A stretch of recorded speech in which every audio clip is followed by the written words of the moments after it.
ஓம் சக்தி பராசக்தி கண்காளி மா 51 சக்தி பீடங்கள்ல இடுப்பு விழுந்த இடமாக கருதப்படுது. அந்த சக்தி பீடத்துக்கு தான் நாம இப்போ வந்திருக்கோம். வாங்க போலாம். கண்காளி மா வாங்க.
देवी को कटी गिरा कटी सती का कटी गिरा you call last speech.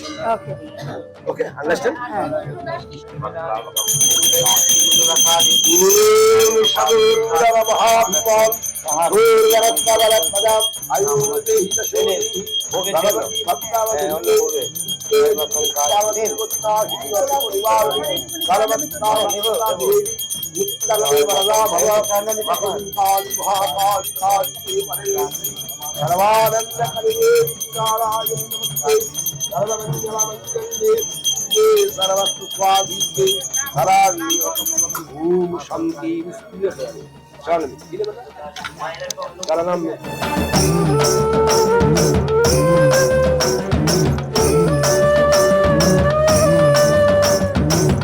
தாயோட இடுப்பு பகுதி விழுந்த சக்தி பீடம்.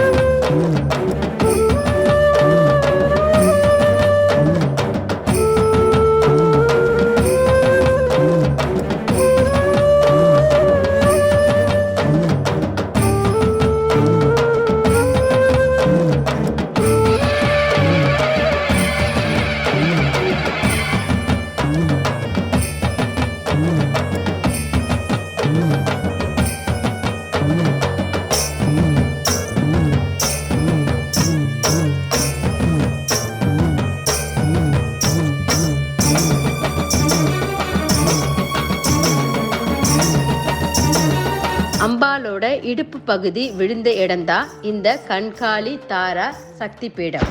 இத பாருங்க, இந்த குளம் இதுலதான் அம்பாலோட இடுப்பு பகுதி விழுந்ததாக கூறப்படுகிறது. சிறப்பு வாய்ந்த இடம்.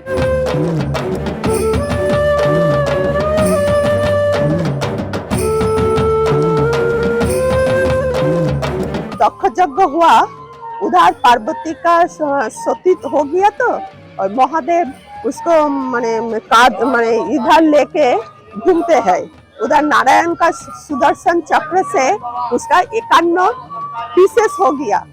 उसका लास्ट पीस जो था, एक हम लोग जो काखल बोलते हैं, वो इधर गिरा, और ये सती का लास्ट पीस है.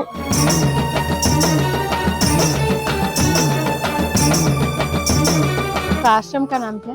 Ramakrishna Sarada mission trust. Ramakrishna Sarada Shri Shri Shri Ramakrishna Sarada mission trust.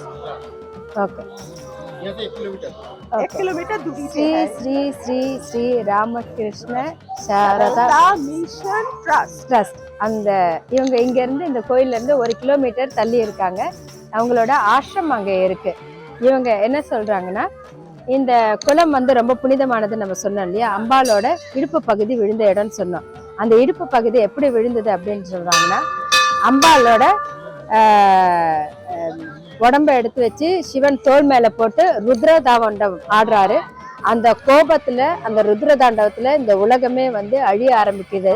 முனிவர்களும் ரிஷிகளும் போய் விஷ்ணு கிட்ட வந்து கேக்குறாங்க சிவனோட கோபத்தை தணிக்கும்படி. விஷ்ணு போய் சிவன் கிட்ட கேக்குறாரு. ஆனா சிவனோட கோபம் அடங்கல. வேற வழி இல்லாம விஷ்ணு தன்னோட சுதர்சன சக்கரத்தை எடுத்து அம்பால பாகம் பாகமா கட் பண்றாரு, வெட்டுறாரு. வெட்டிட்டு சுதர்சனத்தால அதை மறைய வைக்கிறாருன்னு தான் சொல்லணும். சுதர்சனால அம்பாலோட உடம்ப வந்து கூறு கூறா வந்து மறைய வச்சிடுறாரு. அந்த கூறுகள், அந்த அம்பாலோட அணிகலன்களும் உடல் பாகங்களும் விழுந்த இடங்கள் தான் சக்தி பீடம். அப்படி பாத்தீங்கன்னா சிவபெருமான் தோல்ல இருந்த அம்பாலோட அனைத்து பாகங்களும் கீழே விழுந்து விட்டன. ஆனா இடுப்பு பகுதி மட்டும் இங்க இருந்திருக்கு. விஷ்ணு போய் கேக்குறாரு, என்ன உனக்கு இவ்வளவு கோவம்னா, இங்க பாரு என் மேல வந்து என் தோளில் வந்து பார்வதி இருக்கா அப்படின்னு. எங்க பாரு, அங்க பார்வதி இல்லையே அப்படின்னு சொல்லி விஷ்ணு சொல்றாரு. சிவன் போய் அப்படி அப்படின்னு சொல்லி இப்படி பாக்குறாரு. எங்க பாருன்னு இப்படி பார்க்கும்போது தாயோட இடுப்பு பகுதி மட்டும் இங்க இருந்தது இல்லையா, அந்த இடுப்பு பகுதி வந்து இந்த குளத்துல வந்து விழுந்துருச்சா. இந்த குளம் வந்து ரொம்ப ஆழம். அதனால இது உள்ள வந்து யாரும் வந்து போக முடியல. அம்பாலோட இடுப்பு பகுதி வந்து இந்த குளத்துல விழுந்ததா ஐதீகம் அப்படின்னு இவங்க நம்மளுக்கு எக்ஸ்பிளைன் பண்ணாங்க. இது சக்தி பீடம் வந்து ரொம்ப சிறப்பு வாய்ந்ததுன்னு சொல்றாங்க. ஏன்னா இதுதான் கடைசி சக்தி பீடம். நம்ம பாக்குற 51 சக்தி பீடத்துல சிவனோட தோளில் இருந்த அம்பாள் இடுப்பு விழுந்த இந்த இடம் தான் 51 சக்தி பீடத்திலேயே லாஸ்ட் சக்தி பீடம். அதுதான் ரொம்ப முக்கியமான விஷயம் இல்லையாமா? ஆமா, ரொம்ப தேங்க்யூ ஸோ மச் மாஜி. தேங்க்யூ. எவ்வளவு சிறப்பு வாய்ந்த கோயிலுக்கு நம்ம வந்திருக்கோம் பாருங்க. 51 சக்தி பீடம்ல அம்பாலோட இடுப்பு விழுந்த பகுதி கடைசி சக்தி பீடமும் கூட. கேட்கறதுக்கே உடம்பெல்லாம் ரொம்ப கூஸ்பமாரு. ஏன்னா ரொம்ப சக்தி இங்க வந்து இந்த எனர்ஜியை நம்மளால உணர முடியுது, பாசிட்டிவ் எனர்ஜி. அம்பாள் வந்து இங்க வந்து குழந்தை வரவங்க வாழ்க்கையில வெற்றி பெறணும், அதுக்கெல்லாம் இந்த கோயில் வந்து ரொம்ப முக்கியமா இருக்கு. இங்க வந்து அம்பாள் கிட்ட மண்டியிட்டு வேண்டுனா தங்களோட எல்லா வேண்டுதலும் நிறைவேறும் அப்படிங்கிறது இங்கத்தோட ஐதீகம். தேங்க்யூ மாஜி, தேங்க்யூ ஸோ மச். தேங்க்யூ.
அதுல கண்காலிகா தாரா அப்படின்ற சக்தி பீடத்துக்கு நம்ம இப்போ வந்திருக்கோம்.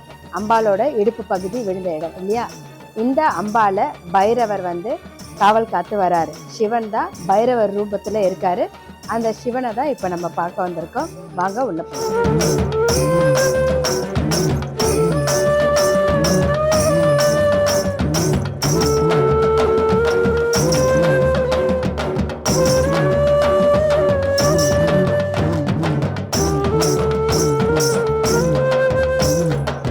இருக்க பைரவரோட பேர் வந்து கான்சிச அப்படின்னு சொல்றாங்க. இந்த பைரவர் வந்து பிரிக்குண்டா பைரவர் மாதிரி கான்சிஷா பைரவர். இவர் வந்து அம்பால வந்து பாதுகாத்து காவலனா இங்க இருக்காரு பாருங்க.